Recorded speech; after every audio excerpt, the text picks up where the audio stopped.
Do it. The 1986 Mets, steroids in baseball, and a New York Times bestseller. I'm Danielle McCartan with three-time All-Star World Series champion Lenny Dykstra, who's enjoying his ice cream right now. All right, good to talk to you. All right, Lenny, so you played for the Mets and the Phillies. Now, I know we're in Mets country here, but do you consider yourself to be a Met or a Philly, if you had to pick one? Well, I mean, obviously the Mets are number one in my heart. I mean, I won a World Series here, and it is the best sports city in the world. I mean, and so I'm very, very fortunate and consider myself blessed to be able to play in both New York and Philadelphia, because Philadelphia is a great sports city as well. Right. But definitely New York is how do you say it in Italian? First. Il primo. Yeah, primo. Il primo. Now, you left the Mets and went to the Phillies. What was that like? Because that was such a bitter rivalry back then, with the two teams in the AL. I didn't really leave. They traded me. In fact, I'll tell you what it was like. It was Father's Day in Philadelphia, and I was playing.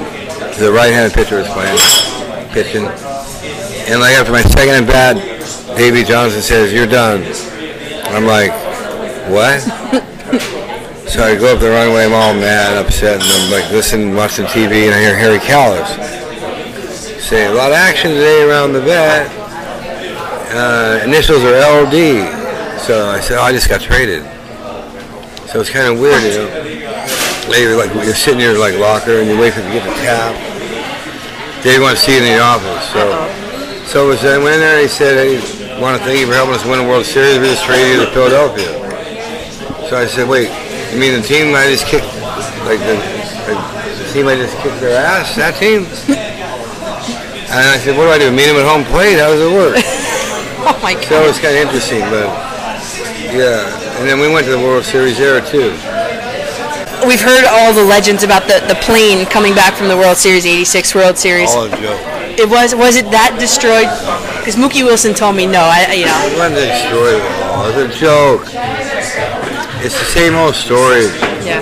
You know, like someone caught an 8-foot fish and it's a 16-foot fish. I just read a book called Big Blue Wrecking Crew. It was about the 86 Giants. And in it, there was a line that said that the 86 Mets partied a lot with the 86 Giants. Is that true or not true? I don't even know a Giant. What? That's so untrue. I mean, I didn't know him. I didn't party with anyone. I didn't even take a pill or a drug till I went to Philadelphia. So no, that's not true. The Mets, what happened? That team has so much personality, and there were so many crazy. And that's when you had the curtain calls, and that's when people enjoyed playing baseball, and it was fun, and the fans appreciated that. So, and you could also feel the other team not wanting to have any part of us, and they came into Shea Stadium. Yeah. Now, would the presence of social media, you think, have changed the game back then? Not the game of baseball, but the off-the-field stuff. If you have Twitter around or TMZ around. I don't know. I had that around when I was, even back then. Yeah. One time, I had a plane.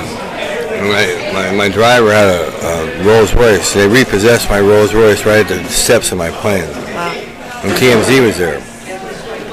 So I lit up the person. Because it was kind of odd, getting your Rolls Royce repossessed at your Gulfstream.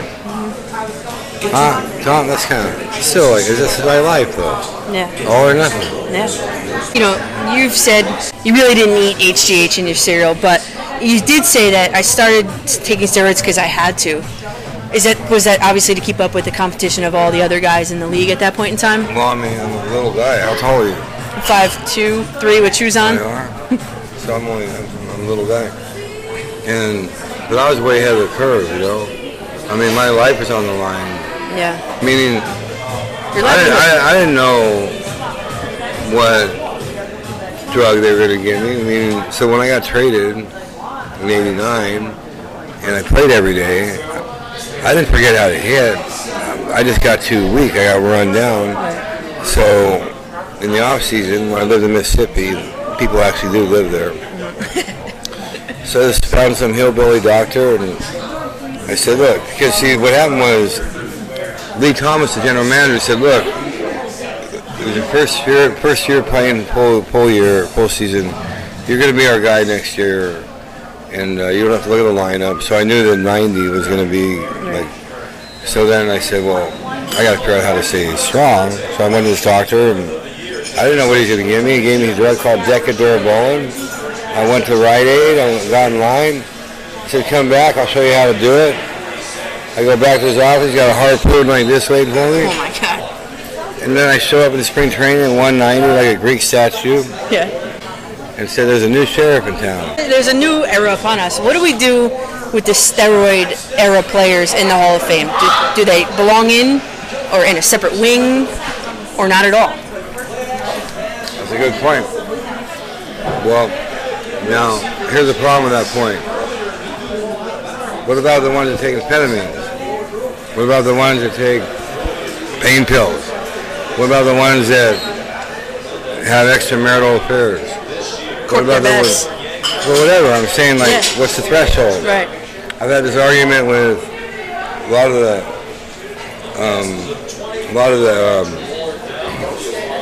the Hall of Fame people. In fact, I've been escorted out of that place before because, like, I'm still like completely lost how the three best players in the history of baseball are in the Hall of Fame.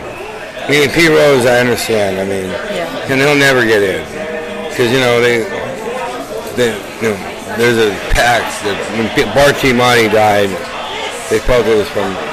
But I mean, Roger Clemens, come on, and then Barry Bonds. I mean, as big as he was still the best player in baseball ever. Yeah. Now you're known for your gritty play. Your book is called Nails. What do you think of today's athletes? Do you think they're like pampered? Do you think they're coddled nowadays? Yeah. I mean, sorry. I mean, but you want to. I mean, we got to do this right. Yeah. What do you want me to call them? Well, why do you say that then? No, because look, when I played, we had a pact. We're going into their house. Mm-hmm. We're going to take their money, and we're going to. No, and by the way, if I count you talking to another teammate, opposing teammate or team player or whatever they are, we're fighting. Now they're all lovey-dovey and laughing and doing jersey swaps. It's just a joke, I mean, bottom line is business, playing for real money. So the key is getting them umpires right. You got to get them umpires under control. What do you think about the mechanical strike zones? Is that a good idea? Of course. It's more accurate. Yeah. Precision and accuracy. Changing speeds, I mean, Tom Glavine's in the Hall of Fame. How is that? I mean, I used to want to catch it and throw it back to him. But you know why? He played right. Meaning, there's a reason they've been putting a guy in left field for hundreds of years, center field hundreds of years, right, because balls go in those areas more often than not. So, but it's when you walk a guy, the chain gets pulled, and then the link breaks, and everything goes haywire. Right. You see? So which of the guys do you still keep in touch with, if any? Oh, Doc Gooden. Right, who was always the most stylish Met? Oh, Mr. P. Mr. P. Ron Darman. He's smooth. He's smooth. Yeah. He's a Yale, Who was the hardest partier on that whole team? We know. Backman? I'm surprised. You're surprised? Yeah, I mean, I am. I always thought it was Strawberry or Gooden. That's not partying. No. But we never knew. I never saw it. Yeah. I don't know. I mean, like I said, we drank a little bit, but well, Philly now. You want to talk about a partying team? The Phillies since '93, we party, and who led the charge, right? Yep. Same man that led off. I had a fan question come in. Did you keep the home run ball from the first night game at Wrigley Field in '88? It's because someone threw it back onto the field. I did. They gave it to me. I think my bankruptcy trustee took it. Oh. Took my dog. But whatever. Yeah. It's a ball. I'm not into jewelry. I'm not into. I'm a simple man. My final question came from Twitter also. Final? He wants to know, what is your favorite chewing tobacco, and do you still chew? No, that was Red Man, but that was all part of the show. I mean, the chew, it's just entertaining people. You know what I mean? Except I couldn't stand Andy Van Slyke because I could never get a gold glove for him. So every time we played them, I'd spit chew all over center field. Like a landmine out there. Anyways, so just understand, and I'll close with this. Remember this. The promise of money is actually more powerful than the money itself. I always say good in May. Yeah. Gonna hit better in June. See, because that's when the stuff is really kicking in good. Yeah. April's too cold. April's, well, if you have the right mix. But see, now there's no drugs in the sport in baseball, none. So now, if you think about it, the ball this year was a Super Bowl. Yeah. I mean, they shattered the home run record. See, how do you do that? No steroids. I mean, they do it real easy because Major League Baseball it's basically like turning the water on. You want it hotter, make it colder. You want the ball. I mean, they know no drugs, so they need balls flying out. So there's no seams on the ball, and ball. It's so I do know a lot about, not much, but a little bit about private aviation, how airplanes work. I'm not into physics and all that stuff. I didn't do too well in that. I don't think I took that one. I had to take biology to get through high school as a requirement.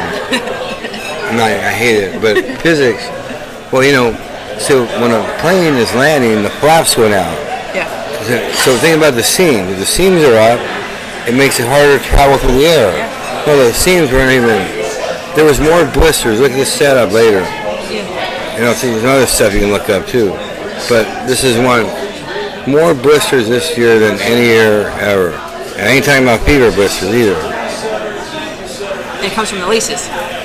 It's right. Yeah. No, the seams. They're called the seams. Yeah. Right.